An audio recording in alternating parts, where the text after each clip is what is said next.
Thank you for staying with us. You're still watching The Breakfast on Plus TV Africa. It's time to discuss electricity, the power sector in 2024 and the outlook for 2025. 2024 was a year characterized by challenging moments cutting across various sectors of the country. Particularly the power sector was one of the most hit as the year recorded over 10 grid collapses, in fact almost 14. And as we welcome the new year, it is important that we review the performance of the power sector in the year 2024. With a view to understanding how we can better and manage our shortcomings while we look at the prospects of the sector in catering for the electricity needs of Nigeria in 2025. Now, joining us to discuss this morning is Dr. Idowu Oyebanjo, MD, IDFON Power Engineering Consultants, IPEC Limited. Good morning, sir. Thank you for joining us.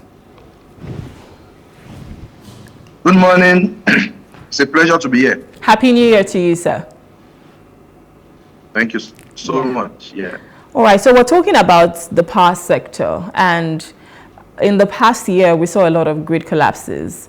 We saw electricity tariff was increased for Band A customers. People did not just feel like they were getting value when it came to the power sector. But I want to get your own take on this. What is your assessment of the power sector for the year 2024 so far?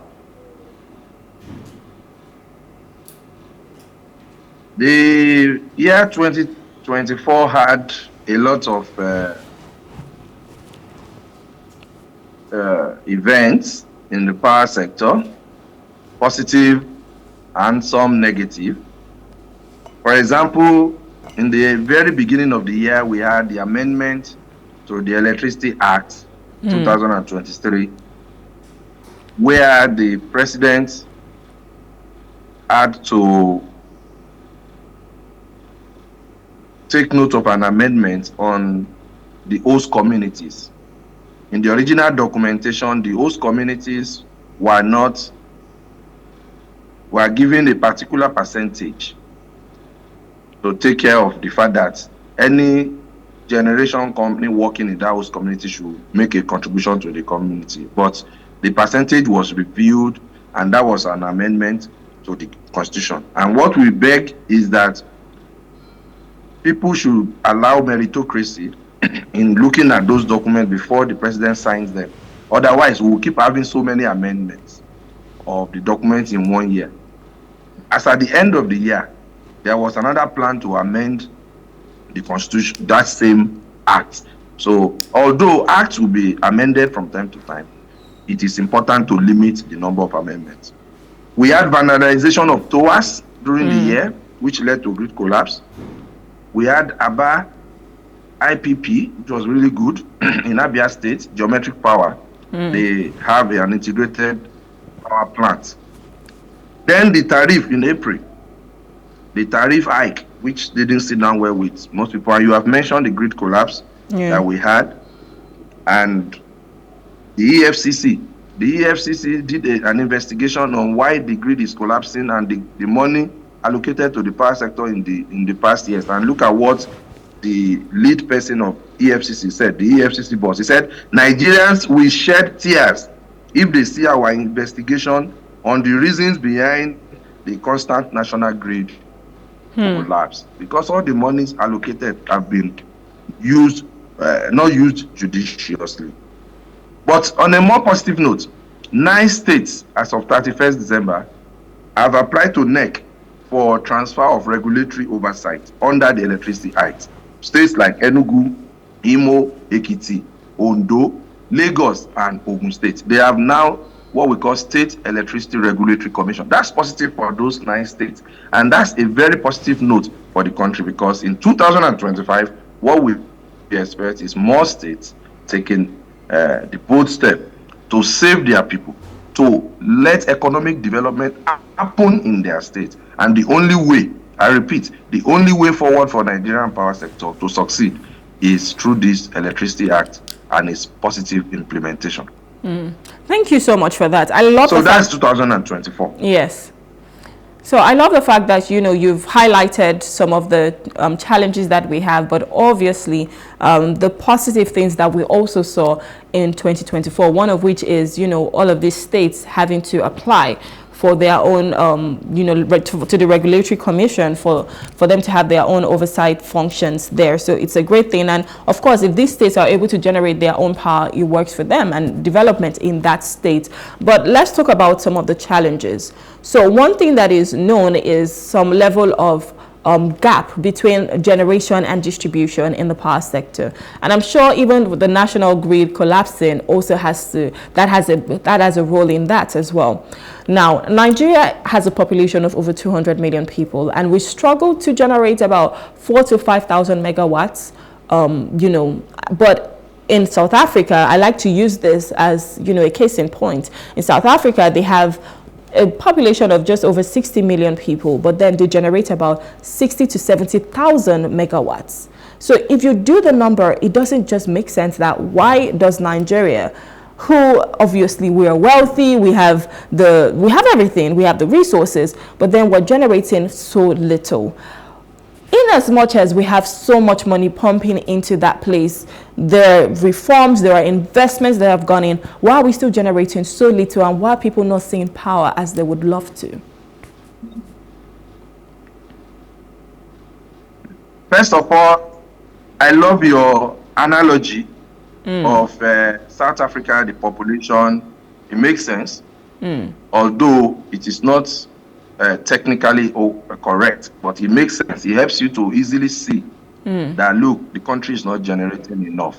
So what determines the amount of power generation in a country is the number of industrial systems. So industries, manufacturing, but all of them have left Nigeria. So because we didn't have electricity, most manufacturing companies have collapsed, they have shut down, some have left Nigeria. Except we find a way to bring manufacturing back, Nigeria will be generating and needing about 50, 60,000. But currently, Nigeria needs about 35,000 megawatts. And that is the vision of the power sector for now. But why is it that we spend money into that electricity sector and we are not getting any output? I wrote an article recently about National Grid, GREED. National Grid, we have to collapse before National Grid, GRID, I love that. Not collapse again. I love that.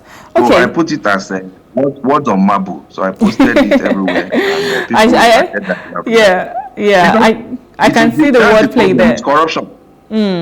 I agree with you. If you can help us reach out to the EFCC boss to make public that is investigation, that would be a good job from yourselves, because you are the fourth estate of the realm of the what do you call yourself? You are there. If you can do this and pressure him to release that investigation, let all the people who are suffering us in Nigeria, let them be brought to book. So that's number one. But if they don't want to do that, they should kindly allow all states to implement their Electricity Act. Any state that doesn't want to implement the Electricity Act, you will know that the government of that state is not willing to have economic development. It's just depending on prebendalism and Abuja dole-out. For any state that wants development, they will take this Electricity Act and do it. So meritocracy is one of the reasons why we don't have electricity, despite the humongous or huge amount of money spent in the sector. Look, when you have money spent on power sector, some people will take it and go and put the investment in the wrong places. There is something we call power system analysis. The starting point. It should be the starting point of any investment. It should be the starting point of any power sector investment. But that's not what is done. The person will put it in his own state or in his own neighborhood or and so on and so forth. So it could be, that's wrong in the power sector. So they don't do that. So they've not been doing that for many years. So that's why we have this huge gap. Another reason why we have this misnomer or misalignment between the generation capacity and the distribution capacity is because of lack of coordination in the investment. In the policy of the Renewable Agenda policy by President Bola Ahmed Tinubu, policy number 9 clearly states that there shall be a presidential advisory task force on power, which shall coordinate investments in the power sector. This shall be set up within the first 100 days of the administration. Whereas we have passed 100 days of the administration. We have even gone beyond a whole year. And now it has not been done. That body needs to come up, because without a coordinating body looking end to end at the entire investment value chain, from fuel up to the consumers, there will be no electricity in Nigeria. We cannot manage the misalignment. Let me just warn that it has to be meritocracy is the chief thing that you must take in that committee that is supposed to handle this coordination. All right, sir. Thank you so much for that. Let me stop there in case you want to... Yes. So I wanted to talk about, of course, because we've seen the national grid collapse so many times in the past 1 year. And sometimes you wonder why there is no, other solutions. For instance, maybe solar, mini grids, coming into play, because we're always waiting for the traditional grid and we just expect that's what should power the nation. Meanwhile, other nations are looking at, other sustainable solutions. But with that being said, because we have to wrap up quickly, what is your expectation for 2025? Are there some infrastructural developments that we're going to be seeing, renewable energy, maintenance? What can we expect in 2025? In what I will expect in 2025 is for more states to get their decentralized markets in place. More states will have their electricity market. It is in those states, if they apply meritocracy, they will see it clearly that they should be doing like China, investing in renewables, using our solar, using our wind, using the waterways in Lagos, using the waste littering all parts of Nigeria, using it. But the national, I don't know, I can't say. We have been there for too long, over 60-something years. Nothing has happened. Let the states take their own future into their hands, and let the state government and the citizens hold their governments to responsible, to accountability, and make sure they have the electricity. So I will expect that this year. The independent system operator at the national level, I expect the unbundling of that body from TCN. It was supposed to be done by September 30. I believe it will be done any minute from now. The integrated electricity policy and strategic implementation plan, which was supposed to be released by December 2024 by the Ministry of Power, I believe it will be released. I believe Lagos State will make a very great impact. They're going to be a pacesetter in Africa, in Nigeria, for electricity. They have applied meritocracy in their appointments, and one expects that to fly. So we just wish other states, especially Ogun State, adjoining to Lagos, can pick up their pace also. All right. How about the private sector role here? How do you think we need to play with private partnerships?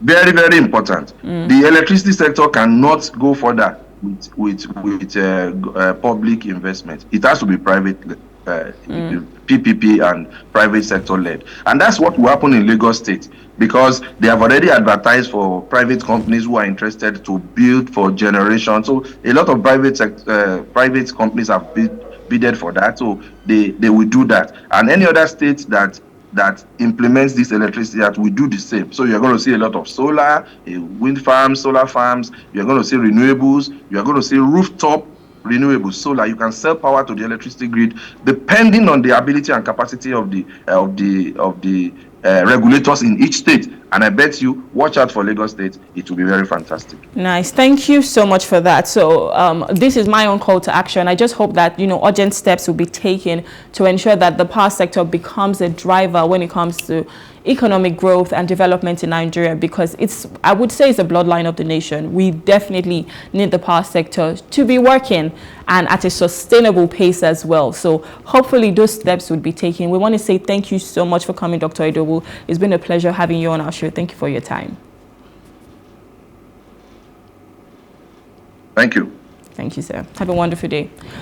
All right, so we're speaking with Dr. Idowu Oyebanjo. He's the MD, IDFON Power Engineering Consultants, IPEC Limited.